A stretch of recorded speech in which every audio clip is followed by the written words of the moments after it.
नमस्कार, मैं हूं पवन कुमार चौधरी और आप देख रहे हैं स्टार ब्लू न्यूज। चैनल पर पहली बार आए तो चैनल को अभी सब्सक्राइब करें, वीडियो को लाइक करें और अधिक से अधिक शेयर करें। आज हम अपने स्टूडियो से बातचीत करने जा रहे हैं पूर्णिया जिला अंतर्गत रुपौली विधानसभा उपचुनाव के परिणाम को लेकर। पूर्णिया बिहार के लिए एक प्रयोगशाला होता दिख रहा है और पूर्णिया में विगत लोकसभा चुनाव के दौरान जो परिणाम आए और आज ही जो विधानसभा उपचुनाव के परिणाम आए हैं, दोनों ही परिणामों ने एक चौंकाने वाला जनता का मैंडेट दिया है। और इन्हीं सब मुद्दों पर बातचीत करने के लिए हमारे स्टूडियो में मौजूद है जनसुराज के मुंगेर जिला के कार्यकर्ता अधिवक्ता आशीष कुमार जी। आशीष जी, हमारे स्टूडियो में सबसे पहले आपका स्वागत है। नमस्कार। आशीष जी, जिस तरह से आपने देखा होगा कि बिहार के पूर्णिया जिला ने, चाहे पिछले लोकसभा चुनाव की बात करें या अभी जो विधानसभा उपचुनाव संपन्न हुए, उसके जो आज परिणाम आए, दोनों ही परिणाम बिहार की राजनीति में एक नए प्रयोग के तौर पर देखा जा सकता है क्या? आप इसे प्रयोग कह सकते हैं, लेकिन अगर मेरी नजरों से देखें तो ये एक संदेश है पूरे बिहार के लोगों के लिए, क्योंकि जो मुख्य जो कैंडिडेट थे राजद के और जदयू के, दोनों को जनता ने सिरे से नकार दिया। तो कोई ना कोई विशेष वजह जरूर रही होगी। और फिर से पूर्णिया में लोकसभा के बाद अब उपचुनाव में विधानसभा में फिर से निर्दलीय कैंडिडेट का जीत जाना, शंकर जी का, ये एक इशारा है वहां के मतदाताओं का। और वही का मतदाता नहीं, मैं कहूंगा पूरे बिहार के मतदाता इसको देख रहे होंगे कि वो तीसरी विकल्प की ओर देख रहे हैं। और बीमा भारती का चुनाव रिजल्ट वही रह गया, 30,000 वोट। वो लगभग 60,000 के वोट के आसपास पहुंच सके केपी प्रसाद जी, लेकिन जहां तक शंकर जी का पर्चा है, वो 8,000 वोट से अच्छा खासा मार्जिन रखा है एक निर्दलीय ने, जो अपने दमखम पे। और जबकि इन दोनों के समर्थन में तमाम नेता लोग आए, लेकिन वो अपना प्रभाव जनता पर नहीं छोड़ सके। कहीं ना कहीं पिछले 30 वर्षों की राजनीति से वहां की जनता ऊब चुकी है, निराश हो चुकी है। उन्होंने तीसरी विकल्प की ओर देखना शुरू कर दिया है। जैसे आपने कहा कि तीसरे विकल्प की ओर जनता देखना शुरू कर दिया है।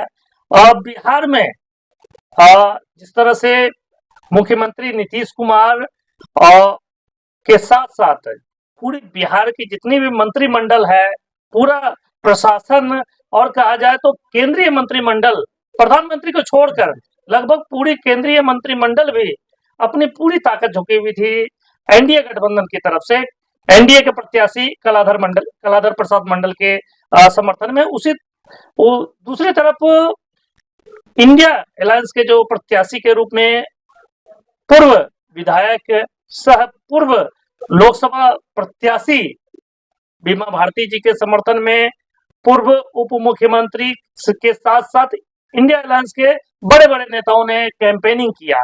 उसके बावजूद पूर्णिया का रुपौली विधानसभा उपचुनाव एक निर्दलीय प्रत्याशी के तौर पे शंकर सिंह का जीतना बिहार के सभी 243 विधानसभा सीटों के लिए आने वाले 2025 चुनाव के लिए यह एक पैगाम है। नहीं, बिल्कुल पैगाम है। जहां से अब बीमा भारती की अगर बात करें तो वहां से जो पिछली बार इसी बार जो लोकसभा के चुनाव में निर्दलीय सांसद जीते पप्पू यादव, वो भी खुल के समर्थन में आए और पूरे जोर शोर से उन्होंने भी लगा कि वो बीमा भारती को। लेकिन ये कैसी नैतिकता है कि आप उन्हीं के खिलाफ चुनाव लड़ रहे हैं। हालांकि मैं निजी तौर पर पप्पू यादव का जीत को बहुत अच्छा देखा, मेरी नजरों में बड़ा शानदार जीत रहा उनका, लेकिन ये कैसी नैतिकता आपकी है? बड़ा सम्मान है पप्पू यादव का राजनीति में और मेरी नजरों में भी, लेकिन फिर भी अगर कुछ गलत है तो उसे गलत कहना पड़ेगा, समाज को बताना पड़ेगा कि ये गलत है। ये कैसी नैतिकता थी आपकी कि आपने जिस प्रत्याशी के विरोध में चुनाव लड़ा और अभी 2 महीने भर के अंदर आप उसी प्रत्याशी के प्रचार में उतर आए? ये नैतिकता ये आप रखेंगे तो इसमें आप ज्यादा दिन कामयाब नहीं हो सकेंगे। लेकिन हाँ, अभी तीसरे विकल्प के रूप में जनसुराज अगर आ रहा है बिहार में, और अभी आधिकारिक रूप से राजनीतिक दल की घोषणा नहीं हुई है, और अभी से लोग कहने लगे कि मुकाबला अब बिहार में त्रिकोणीय होगा, तीसरा विकल्प मिल गया लोगों को। लेकिन मैं कहता हूं तीसरा नहीं, ये पहला विकल्प होगा जनसुराज बिहार के लोगों, बिहार के नागरिकों के लिए। आपने प्रशांत किशोर की बात कही, प्रशांत किशोर के जनसुराज अभियान से आप जुड़े हुए हैं, तो ऐसे में प्रशांत किशोर को लेकर जो आपने दावा किया है, तो प्रशांत किशोर पर जनता कैसे भरोसा करे? क्या कुछ नया प्रशांत किशोर आम जनता के लिए पेश करने जा रहे हैं? पेश करने जा रहे हैं। अभी मैं पिछले विगत दिनों से कई लोगों को मैं ये कहता आया, समझाता आया कि अगर प्रशांत जी आपके लिए खड़े हुए, अपने लिए नहीं, प्रशांत किशोर जी ने साफ कहा है कि जनसुराज में कोई नेता नहीं है। प्रशांत किशोर जी ने कहा कि मैं खुद भी नेता नहीं हूं। यहाँ जनसुराज जनता का राज होने वाला है। जो भी प्रत्याशी होंगे उसे जनता चुनेगी। ये नहीं कि पटना हेडक्वार्टर में बैठ के किसी प्रत्याशी का ऐलान होगा किसी भी विधानसभा में, ऐसा नहीं होने जा रहा है। जनता अपना प्रत्याशी खुद चुनेगी, पहली चीज।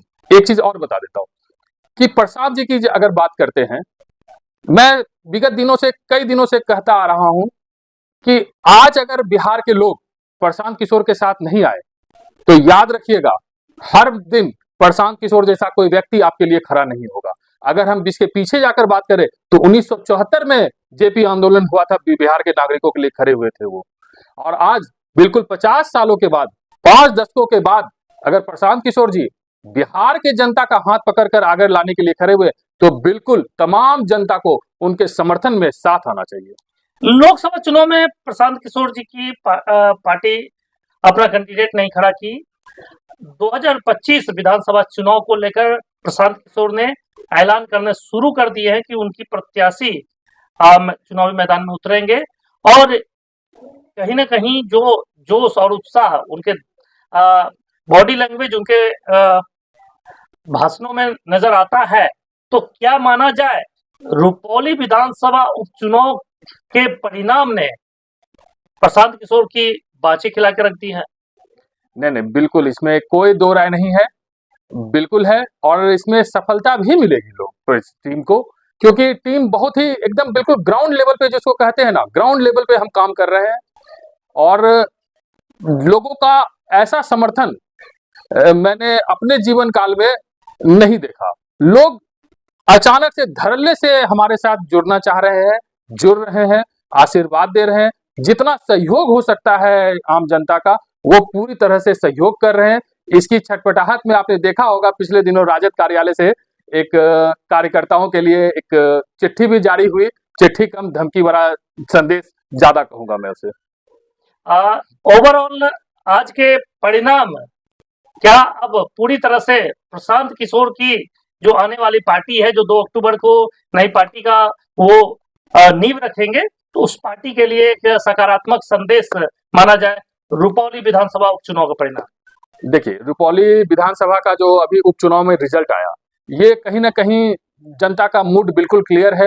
इसमें संदेश दे चुकी है जनता कि जो पहले से राजनीतिक दल के लोग हैं उनको सिरे से नकार चुकी है। इतने लाव लश्कर के बाद भी अगर चुनाव का रिजल्ट निर्दलीय के पक्ष में होता है, तो जनता कहीं ना कहीं तीसरे विकल्प की ओर देख रही है। और इसमें प्रशांत किशोर जी आगामी 2 अक्टूबर को आधिकारिक रूप से जनसुराज पार्टी की घोषणा करेंगे। और उसके बाद देखिएगा कि हर 243 का मतलब 243 सीट पर उम्मीदवार खड़ी होगी। और वो उम्मीदवार का चयन पटना से नहीं होगा, वो उम्मीदवार का चयन जिस विधानसभा के है वही के कार्यकर्ता, वही का लड़का, वही का जो होनहार लड़का होगा, जिसे वहां की जनता चाहेगी, वही प्रत्याशी होगा 2025 के विधानसभा चुनाव में। बहुत बहुत धन्यवाद। ये थे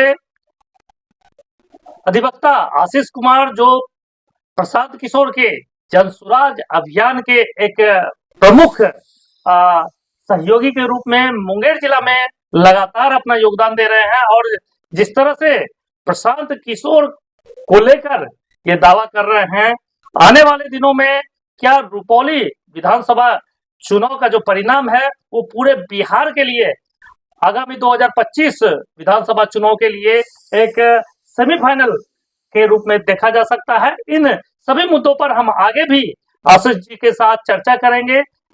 तब तक आप बने रहे हमारे साथ, देखते रहे स्टार ब्लू न्यूज। चैनल पर पहली बार आए तो चैनल को अभी सब्सक्राइब करें, वीडियो को लाइक करें और अधिक से अधिक शेयर करें। जय जमालपुर, जय जनसुराज।